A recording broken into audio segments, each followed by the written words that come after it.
नमस्कार. आज आपण इतिहास पाठ क्रमांक 1 इतिहास लेखन आणि पाश्चात्य परंपरा आज अभ्यासणार आहोत. आणि या पाठातील युरोपातील महत्त्वाचे विचारवंत हा घटक पाहणार आहोत. या युरोपातील महत्त्वाच्या विचारवंतामध्ये पहिला विचारवंत आहे रेने देकार्त. हा एक फ्रेंच तत्त्वज्ञ, इतिहासकार, संशोधक होऊन गेला आणि त्याने जी मतं मांडली त्याच्यामध्ये असं होतं की इतिहास लेखनामध्ये जे कागदपत्र किंवा ऐतिहासिक दस्तऐवज वापरतो त्यांची विश्वासार्हता तपासून पाहिली पाहिजे, हे त्याने पहिलं मत मांडलं. म्हणजे जे आपण संदर्भ वापरतो ते खरे आहेत किंवा खोटे याची स्पष्टता आपण केली पाहिजे. आणि त्यासाठी त्याने एक ग्रंथ लिहिला, डिस्कोर्स ऑन द मेथड. या ग्रंथामध्ये त्याने नियम मांडला की जोपर्यंत कोणतीही सत्य घटना आपल्याला निसंशयरित्या प्रस्थापित होत नाही तोपर्यंत ती कदापि मान्य करू नये. म्हणजे आपल्याला जोपर्यंत एखादी घटना पटत नाही तोपर्यंत ती मान्य करू नये. ह्या मतांचा इतिहास लेखनामध्ये त्याने आग्रह धरला. परीक्षेला हा प्रश्न येतो की रेने देकार्त आणि इतिहास लेखनामध्ये कोणत्या मतांचा आग्रह धरला, त्यामध्ये हे दोन मुद्दे महत्त्वाचे आहेत, ते लिहिणं आवश्यक आहे. यानंतरचा विचारवंत जो आहे, संशोधक जो आहे, तो आहे व्हॉल्टेअर. व्हॉल्टेअर हा सुद्धा एक फ्रेंच तत्त्वज्ञ होता. त्याचं नाव होतं फ्रान्सवा मरी अरुये.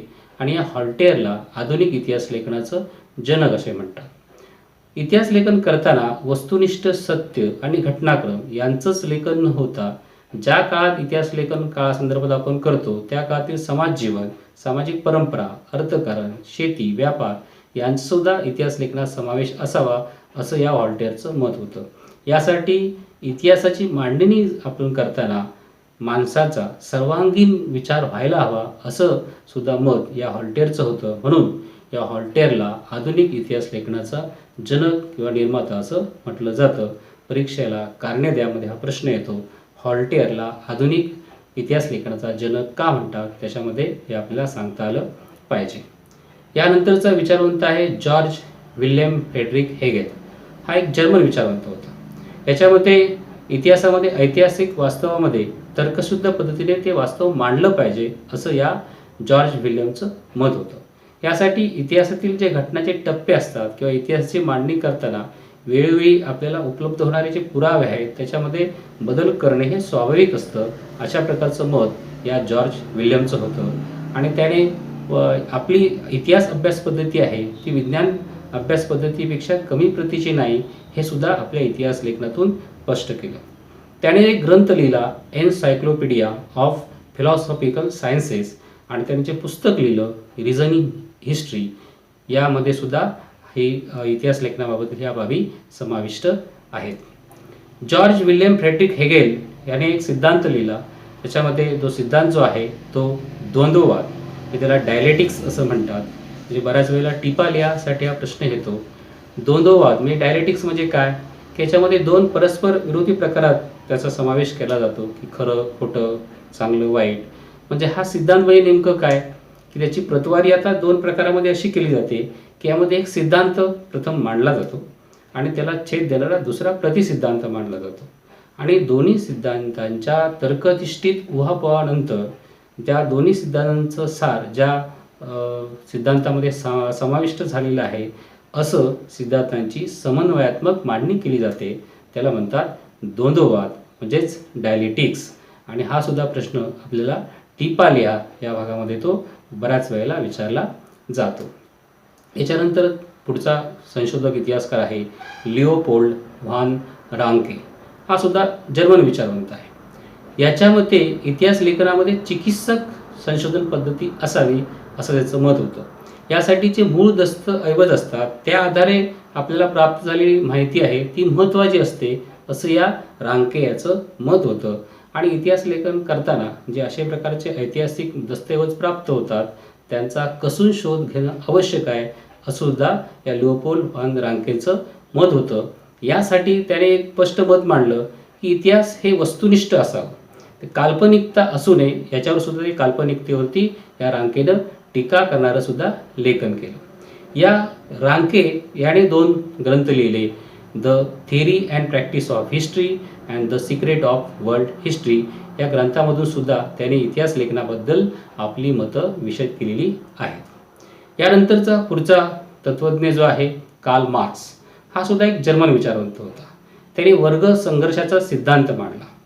काय होता वर्ग संघर्षाचा सिद्धांत, की इतिहास हा अमूर्त कल्पनांचा नसून तो मूर्त म्हणजे जिवंत माणसांचा असतो. म्हणजे काय अमूर्त कल्पना ह्या आपण इतिहास लेखनात धरत नाही, तो त्या भूतकाळातील मानवानं केलेल्या कृती असतात, त्यांचा इतिहास आपण लिहितो. म्हणजे या कार्ल मार्क्सच्या मते इतिहास हा अमूर्त कल्पनाचा नसून तो जिवंत माणसाचा असतो. आणि ह्याच माणसातील नातेसंबंध त्यांच्या मूलभूत गरजा भागवण्यासाठी उत्पादनांच्या स्वरूपावर किंवा मालकीवर अवलंबून असतात. आता ही उत्पादनाची साधनं असतात ती सगळ्या एकाच ठराविक वर्गाकडे असतात, ते सगळ्यांना समप्रमाणात मिळत नाहीत आणि यातून मग वर्गसंघर्ष निर्माण होतो. आणि ज्या लोकांकडे हे उत्पादनाची साधने असतात ते इतर लोकांवरती त्यांचा अन्याय किंवा त्यांचं आर्थिक शोषण करतात. याला म्हणतात वर्गसंघर्ष सिद्धांत. आणि यासाठी हे त्याचे विचार जे आहेत या आर्थिक शोषणाबाबतचे ते त्यांनी दास कॅपिटल या ग्रंथामध्ये कार्ल मार्क्सने विशद केलेले आहेत. त्यानंतरचा आपला महत्त्वाचा जो मुद्दा आहे तो म्हणजे ॲनल्स प्रणाली. ॲनल्स प्रणाली हा भाग आपल्याला टिपालिया या सदरामध्ये तो विचारला जातो. 20व्या शतकाच्या सुरुवातीला फ्रेंच देशामध्ये ही प्रणाली इतिहास लेखनाची नवी उदयाला आली. आता हिचं सगळं श्रेय जे आहे ते फ्रेंच इतिहासकारांना जातं. याच्यामुळे काय झालं की इतिहास लेखनाला एक नवीन विशिष्ट दिशा मिळाली. की इतिहास ह्या ॲडम्स प्रणालीच्या मध्ये काय सांगितलं गेलं की इतिहास लेखन आपण करतो एकतर ते महान राजे भूतकाळातील होऊन गेले त्यांच्याबद्दल करतो किंवा त्या काळातील राजांविषयी करतो, त्यांच्या राजकीय घडामोडीविषयी इतिहास लिहितो, त्यांची युद्धे, त्यांचा पराक्रम, त्यांची मुत्सद्दीगिरी, हा सगळा इतिहास लिहित असताना नुसता याचंच लेखन न करता त्या वेळाची सामाजिक परंपरा कशी होती, शेती कशी होती, व्यापार कसा होता, दळणवळण त्यावेळेचं कसं होतं, संपर्काची साधने त्या काळात काय होती, तंत्रज्ञान त्या काळात काय होतं, यातसुद्धा इतिहास लेखनामध्ये समाविष्ट असावा. अशा प्रकारे इतिहास लेखनाची नवीन प्रणाली ही फ्रेंच इतिहासकारांनी उदयाला आणली. तिचं नाव आहे ॲनल्स प्रणाली. परीक्षेला बऱ्याच वेळेला हा सुद्धा प्रश्न विचारला जातो. यानंतरचा मुद्दा आहे तो म्हणजे स्त्रीवादी इतिहास लेखन. आता आपण सगळे जे इतिहासकार तत्त्वज्ञ पाहिले ते पुरुष तत्त्वज्ञ पाहिले, पण अशी एक स्त्री विदुषी तत्त्वज्ञ होऊन गेली, तिचं नाव आहे सीमा द बोव्हा. ही सीमा द बोव्हा ही फ्रेंच विदुषी होती. आणि स्त्रीवादी इतिहास लेखन म्हणजे काय तर स्त्रियांच्या दृष्टिकोनातून केलेली इतिहासाची पुनर्रचना. आता पूर्वी काय व्हायचं की इतिहास लेखन जे व्हायचं ते पुरुषप्रधान दृष्टिकोन समोर ठेवून इतिहास लेखन व्हायला पाहिजे होतं. तर त्या सीमा द बोव्हा यांचं मत जे होतं तर पुरुषप्रधान दृष्टिकोनाबरोबर स्त्रियांचा सुद्धा अंतर्भाव इतिहास लेखनात असायला पाहिजे असं मत या सीमा द बोव्हा यांचं होतं. आणि यासाठी स्त्रियांच्या संबंधित म्हणजे त्यांचे रोजगार, ट्रेड युनियन, त्यांची नोकरी किंवा त्यांच्या कौटुंबिक समस्या या अशा पैलूंवर सुद्धा संशोधन झालं पाहिजे असं मत सीमा द बोव्हा यांचं होतं. आणि 1900 नंतर स्त्री हा स्वतंत्र सामाजिक वर्ग मानून त्याच्यानंतर इतिहास लेखनाला सुद्धा लिहिण्यावरती भर दिला गेला. म्हणजे परीक्षेला सुद्धा हा एक प्रश्न येतो की स्त्रीवादी इतिहास लेखन म्हणजे काय आणि स्त्रियांच्या आयुष्याशी निगडीत विविध पैलूंवरती संशोधन करण्यात सुरू झालं, हा सुद्धा कारणे द्यासाठी प्रश्न विचारला जातो. आता या युरोपातील महत्त्वाचे विचारवंतातील शेवटचा विचारवंत जो आहे त्याचं नाव आहे मायकेल फुको. हा मायकेल फुको फ्रेंच तत्त्वज्ञ होता. याने आर्किओलॉजी ऑफ नॉलेज हा ग्रंथ लिहिला आणि त्याच्यामध्ये इतिहास हा अगदी आपण जी कालक्रमानुसार लिहितो, अखंड मांडणी करतो ती चुकीची आहे अशा प्रकारे स्पष्ट मत या मायकेल फुकोचं होतं. म्हणजे आपण घटनेनुसार जो इतिहास लिहितो तो चुकीचा आहे असं स्पष्ट मत या मायकेल फुको याचं होतं. आणि म्हणून मायकेल फुको म्हणजे त्याचं जे मत होतं त्यामध्ये ज्ञानाचं पुरातत्व या मायकेल फुकोला म्हटलं जातं.